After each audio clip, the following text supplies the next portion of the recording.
Have you ever received an invitation that left you unsure whether to feel honored or tested? As if someone just wanted to see whether you had enough self-respect to decline or enough longing to be accepted to say yes. I received my sister's wedding invitation on a Wednesday afternoon while making coffee for my night shift at the hospital. The envelope was cream-colored, my name printed faintly, Monica and guest, with a return address from my mother's house in Charleston. No handwritten note. No, we hope you can come. Nothing to suggest I was truly wanted there. I placed the envelope next to the coffee machine and stared at it for most of the shift, never opening it again. There was something cold about it. My mother, Naomi, still lives in the old red brick colonial house my father left behind. I rent a small 2-bedroom apartment outside Savannah. Just me and my 10-year-old son, Eli. It's modest but peaceful. We grow vegetables in plastic bins, read comic books before bed, and take turns baking banana bread on weekends. I work nights as an ER nurse. Not a glamorous job, but a necessary one. I've been doing it since Eli was still learning to say mama. Around the time I realized that family isn't always the safest place to land. My younger sister, Allison, is everything my mother ever wanted. Natural blonde, an MBA from Duke, once featured in a 30 Under 30 startup article. I dropped out of college to take care of our mother after her first stroke, and never went back. We each made different choices, but only one of us got called successful. We haven't spoken in 5 years. Not because I was angry. I was just tired. The last time I heard her voice was at our father's memorial, when she scolded me for embarrassing the family, because I drove an old car and wore off-brand clothes. I didn't argue, because our mother didn't say a word, because Eli was halfway through a butter cookie, and I didn't want him to see his mother fall apart. So when the invitation came, I didn't know what to feel. Was it a peace offering? A token gesture? Or a subtle reminder that I no longer belonged? That evening I told Eli about the wedding. His eyes lit up. Do I get to wear a suit, Mom? Like in superhero movies? He bounced in place, twirling around the living room. My chest tightened because I realized he'd never been to a wedding. Never had a birthday gift from his grandmother. Never once heard an aunt or uncle call just to ask, "How are you, kiddo?" Later that night, I sat in our tiny kitchen and pulled out the only dress I still owned, navy blue V-neck slightly worn at the seams. I checked the stitching, rehemmed it with white thread. I'd run out of blue last winter. I didn't sleep that night. I lay awake, staring at the ceiling fan as it turned slowly overhead. One question kept circling in my mind. Was my presence there truly wanted? Or just an excuse for someone to reopen a chapter I've worked so hard to close? The small lesson I carried with me that night was this. Sometimes you don't attend because you were invited. You attend to see if your heart still needs anyone's permission to feel worthy. The next morning, I woke Eli earlier than usual. I told him we were going to the wedding. Not for them, but because I needed to teach my son that we can walk into rooms that once made us feel small, not to be welcomed, but to prove we're no longer afraid. So we put on our suit, our dress, our smiles. We didn't know what was waiting for us behind the layers of table linens and champagne flutes. But I was ready. Behind the rose garden smile. I used to think that if I walked into a place with a calm enough heart, nothing could hurt me anymore. But I forgot something important. Pain doesn't always come from harsh words. Sometimes it comes from perfectly timed silence, and smiles aimed in all the wrong directions. The wedding was held at a historic church in Charleston, with a rose garden out back, strung with white ribbons and warm yellow lights. It looked like something out of a luxury bridal magazine. Eli took it all in with wide, amazed eyes. The polished wooden chairs, the string quartet rehearsing softly in the corner. Even the 3-tiered frosted cake made him whisper, "Wow." I held his hand as someone from the wedding staff guided us to our seats, table 17, tucked beside an emergency exit. From there, we had a great view of servers carrying in champagne trays, but not much of the stage where the actual ceremony would take place. Seats like that are usually reserved for vendors or overflow guests. I didn't see my name on any of the welcome boards in the lobby, and I didn't see my mother, Naomi, come to greet me even though she knew we were there. Only Allison appeared, radiant as ever. Handmade white gown, elegant updo, glittering heels, and a smile that suggested everything in her life was unfolding exactly as planned. When she caught sight of me, her eyes paused for less than a second, then shifted to Eli. "Wow. He's gotten so big," she said, her tone just slightly too cheerful. "No hug. No touch. No how are you?" Just that one line, then back to the cameras, the compliments, the spotlight. I sat down and fixed Eli's tie, the one I bought on Etsy for 70% off. "Do I look okay, Mom?" he asked. "You look amazing." I smiled, trying to hide the pinch behind my eyes. And then I heard it, soft but close enough behind me.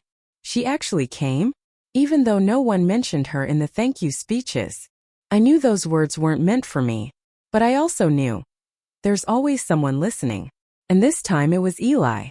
He leaned closer, whispered, "Mom, they said no one mentioned you. Are we really invited?"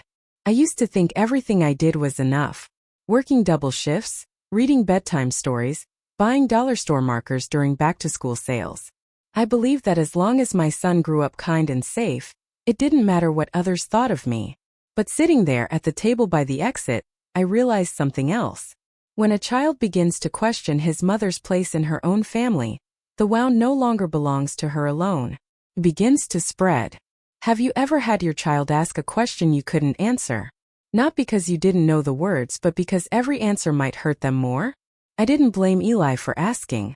I only regretted bringing him somewhere I wasn't strong enough to shield him. From nameless glances. From wordless walls. I remembered once, back in high school, when Allison got so sick I skipped a championship swim meet to stay home and take care of her. My mother had said, "You're such a good girl." But I've since learned, being good is often how people teach you to stay quiet while they leave you behind. What I learned that day was this: your seat at the table doesn't define your worth. Neither does someone else's gaze. But your child's eyes, the ones that look at you like you're the whole world, those are what need your protection the most. I squeezed Eli's hand and smiled. "Yes, we're real guests. And even if they don't say my name, you are the reason I hold my head high." And then the MC asked everyone to raise their glasses. Allison took the microphone, bathed in light beneath the rose-covered arch. She began to speak. Sweetly, gracefully, fully in command. I listened. Not because I expected anything kind, but because I could feel it coming. Do you think people are always kind on their big day? I used to believe that too. Until my sister started speaking about me. In that voice. The speech that cut deeper than silence. I used to think that if I expected nothing I wouldn't be disappointed. That if I just smiled and stayed quiet, people would leave me alone. I was wrong. Allison stepped up to the microphone, bathed in soft golden light and the gentle clink of champagne glasses. The room applauded. She was beautiful. I couldn't deny that: her fitted mermaid dress, her neatly pinned hair. The kind of perfect smile that made you believe life had always said yes to her. She began her speech with the usual notes of gratitude. "Thank you all for coming to celebrate with us. Thank you, Mom, for teaching me how to be the woman I am today." I listened, trying to keep my heart blank. Until she said, "And of course, I want to say a few words about my very special older sister, Monica." I straightened up. Eli turned to look at me, his eyes glowing. "She's talking about you, Mom," he whispered, excited. Allison looked out over the room, her voice suddenly sweeter than usual. "Monica has always been a role model, strong, independent. She raised a child on her own. Never asked for anything, never needed anyone, never let anyone close. Like a nun, only without the faith." The room burst into laughter. Not loud or joyful, but sharp, polite laughter, the kind that slices just beneath the skin. I heard glasses clink. I heard my mother laugh louder than the music. Then she added, just loud enough for people nearby to catch, "She's always done things her own way," which is probably why no one ever stuck around. This time the laughter grew. I couldn't hear the music anymore. All I could hear was Eli leaning toward me. "Mom, I don't get it. Why are they laughing?" Did she say, "No one wants you"? I couldn't answer. My throat dried up. My heart pounded out of rhythm. It felt like I'd shrunk. Like I was 17 again. Standing in a high school courtyard while Allison's boyfriend screamed at me and my mother just stood there watching. It wasn't the words that broke me. It wasn't even the laughter. It was the fact that my son, the boy who thought I was a superhero, Was watching adults laugh at his mother like she was nothing. Have you ever been in that moment? Not when you are hurt, but when the person you love most sees it happen, and you can't do a single thing to stop it? I looked around. No one met my eyes. My fingers clutched the napkin on my lap like it was a lifeline. Across the room, my mother lifted her glass like her words were just a cute little joke. No one saw anything wrong. No one thought to say enough. I wanted to stand. I wanted to shout, "That's enough." But I knew what would follow. They'd call me dramatic, bitter, too sensitive, the lonely one, the humorless one, the one who can't take a joke. Silence isn't always weakness. Sometimes it's what you choose when every word will be twisted into something uglier than the truth. I looked down and held Eli's hand. Small, warm. He didn't smile. He didn't ask again. And that silence, his silence, cut deeper than anything Allison could have said. What I carried away from that speech was this. A wound doesn't need to be physical. A half-joke spoken at the wrong moment to the wrong crowd in front of the wrong witness can leave a scar just as lasting. I was ready to leave, not because I was weak, but because I wanted my son to understand. When a room no longer gives you respect, you have the right to walk away. But then, something happened that I never expected. Before I could push my chair back, someone else stood up. A chair scraped sharply against the floor. A hand reached for the microphone. And then I heard my name again, but this time not from my sister. When the groom stopped the music, I was just about to stand. My whole body was shaking, not from anger but from shame. Not for myself, but for my son sitting beside me, trying to understand why everyone was laughing at his mom. I squeezed Eli's hand, laid my napkin on the table, and slowly pushed my chair back, trying not to draw attention. All I wanted was to walk out of there, quietly, the same way I'd lived most of my life. And then, a sharp sound tore through the room, the scrape of a chair across the polished wooden floor. I froze. Everyone else did too. Henry the groom was standing up. He wasn't looking at his bride. He wasn't looking at the crowd. He was looking at me. For a few strange seconds, the entire room went still. The DJ moved toward the soundboard to cue the next song, but Henry raised his hand. He took the microphone from Allison and spoke, not loudly but clearly with calm conviction. I can't pretend I didn't hear what just happened. A hush fell over the room. Allison flinched. My mother went stiff. And I stood motionless. I didn't understand what was happening. No one had ever stood up for me, not like this. Not in a moment like this. Henry went on. I've never had a proper conversation with Monica. But today, I've heard enough to know. No one has the right to turn her into the punchline of this wedding. No more laughter. No more whispers. Just his voice cutting through a room full of people too polite, too proud, or too afraid to say what needed to be said. Then he turned to me and said gently, "You didn't speak up, not because you were wrong, but because you've lived your whole life around people who should have spoken up for you, but never did." I looked around, and in that moment I realized something. Sometimes kindness doesn't come from the place you hoped. It comes from where you least expect it. And right when you stopped expecting anything at all, Henry turned back to the guests. We talk a lot about family being sacred, but if that sacredness is built on belittling a single mother, a woman who raised her child with both hands and no help, then maybe we've been defining it wrong. I don't know what anyone else in the room felt, but I was stunned. Eli squeezed my hand tighter. His eyes lit up. No more confusion. No more worry. Just admiration. And in that moment I knew. No matter how much Allison's words had hurt, this moment was what my son would carry with him for the rest of his life. Have you ever had someone stand up for you? Not because they had to, not because they loved you, but simply because they knew what was right? If you have, do you remember their name? Henry placed the microphone back down. He didn't wait for applause. He didn't look for approval. He looked at me one last time, nodded, as if to say, "You deserved better than this." And then, he walked out of his own wedding, not out of anger, but out of conscience.